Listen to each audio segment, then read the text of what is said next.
The default satchel in Red Dead Redemption 2 is garbage.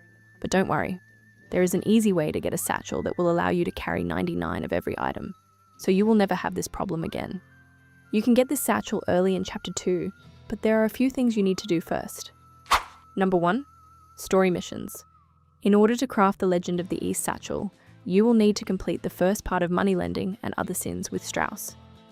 Completing this mission will unlock the ledger, and with it, you will be able to purchase the leather crafting tools. You should also have completed Hosea's mission. Exit, pursued by a bruised ego. I wish. No, I saw a huge bear. This will allow you to use this sturdy Shire horse. He is very reliable once you've bonded with him a bit. Completing this mission also gets you the Legendary Animals map. This will help make crafting the satchel easier. You'll see why in a bit. If you complete the mission The First Shall Be Last, you can also pick up this bolt-action rifle early, well before it unlocks at the gunsmith. To find out exactly how to do this, watch my previous video. Number 2, pre-hunt setup. Before you go hunting for pelts, there are a few things you should do to prepare. You'll need to get perfect pelts for crafting, and these tips will make it easier. First, you need the right weapons. Head to the nearest gunsmith and pick up a varmint rifle, a Springfield rifle, and plenty of ammo. If you manage to get the bolt-action rifle earlier, you can skip the Springfield rifle. Upgrade both of these guns with scopes and whatever else you might like to add. If you don't have enough money to purchase and upgrade your guns, watch my last video for tips. Now that you have guns, I suggest you head straight to Blackbone Forest to hunt the Legendary Buck. Once you take him down, you will be able to craft the Legendary Buck Trinket at the fence. This trinket will allow you to pick up a 3-star pelt, even if you miss-shoot or use the wrong weapon. If you choose to skip getting the Buck Trinket, make sure you take the time to craft some small game arrows. The next thing you'll need to make hunting easier is a second horse. Your horse can only carry one large pelt at a time, so having a second horse will save time. Don't go to the stables. If you do that, you can only leave with one horse. In order to keep your second horse with you, you need to either catch one in the wild or steal one.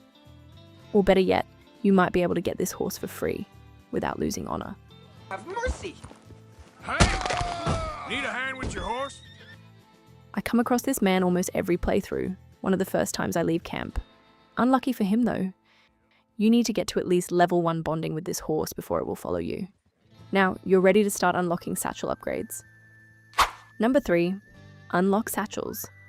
In addition to collecting pelts, each satchel requires you to complete a task. Upgrade the medicine and provisions wagons twice. This is easily done at the ledger. Donate 5 animal carcasses to Pearson. This is best done by heading down to the river just outside Horseshoe Overlook. There are plenty of deer, ducks, rabbits, and more. These don't have to be perfect. Try to get a few birds if you want to craft small game arrows. Donate 3 valuables. You would have picked up some jewelry, watches, and other valuables in early missions.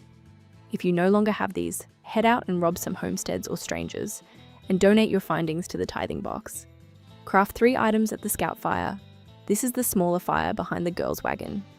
Now is a good time to work on those small game arrows. Donate $50 to the tithing box. This one is self-explanatory. Number 4, hunting time. Now is the time to head out and start hunting for perfect pelts. For a full list of what you need, check the video description. Before you head out, remember, all 7 satchels require a perfect deer pelt. These are everywhere, so just shoot one every time you see them. If you spot a herd of deer, there is also usually a buck nearby. I also suggest saving your game each time you pick up a pelt. If you die, any pelts on your horse are gone. The first animal I will go for is the bison. There is often a herd right near camp in this spot. There's also a pretty reliable spawn over at Heartlands Overflow. The area around the oil derrick in the Heartlands is often home to raccoons and badgers, and there are always deer. Come here at night for best results.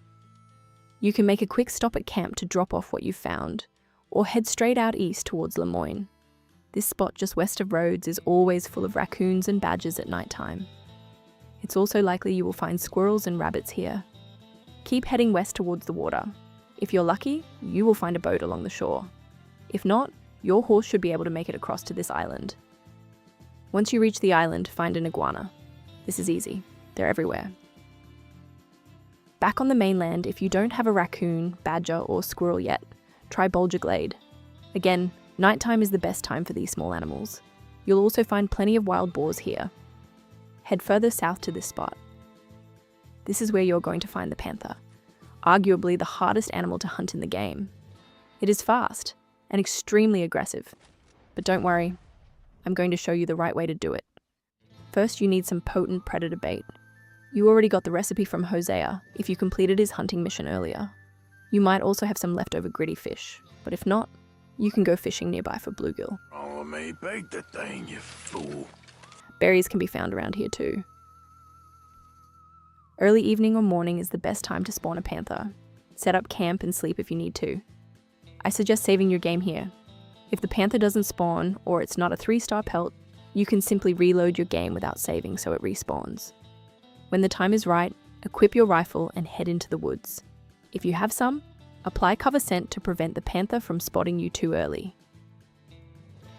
Lay the potent predator bait a little way in. Then run back to this rock and climb up. The panther won't get you up here, so now you can just watch and wait. Once you see him coming over, you can easily shoot him. Your bait will also attract boars, in case you didn't get one earlier. By now you should have your small animal pelts, bison, panther, boar, and hopefully a few deer. Head back to Horseshoe Overlook and donate what you've got so far. Then head out west. Your next stop will be Owanjila Dam, where you'll almost always find a perfect beaver pelt. If not, save and reload until you do. There are squirrels and rabbits around here too if you still need those. Keep riding north to Big Valley. There are elk here often, and occasionally wolves. I got lucky here with a perfect wolf in the daytime, but you will usually need to head back towards Blackbone Forest at night for these. Notice my sturdy Shire kept his cool and didn't throw Arthur out of his saddle. In the forest here, you will find raccoons and boars if you missed them earlier.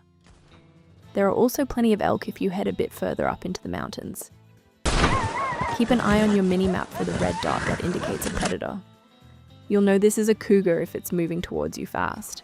You'll also hear the distinctive growl as it approaches. Start heading back to camp. Don't worry if you are missing any of the common pelts like rabbit, squirrel, deer, or buck. You will almost certainly spot a few of these on the way to Horseshoe. I didn't get my buck until right before I got back. Donate all your pelts to Pearson and you can unlock all the satchels at once. Now you're ready to head out and explore, collecting everything you find. If you found this video useful, it would make my day if you hit subscribe. Okay, I'll catch you later then.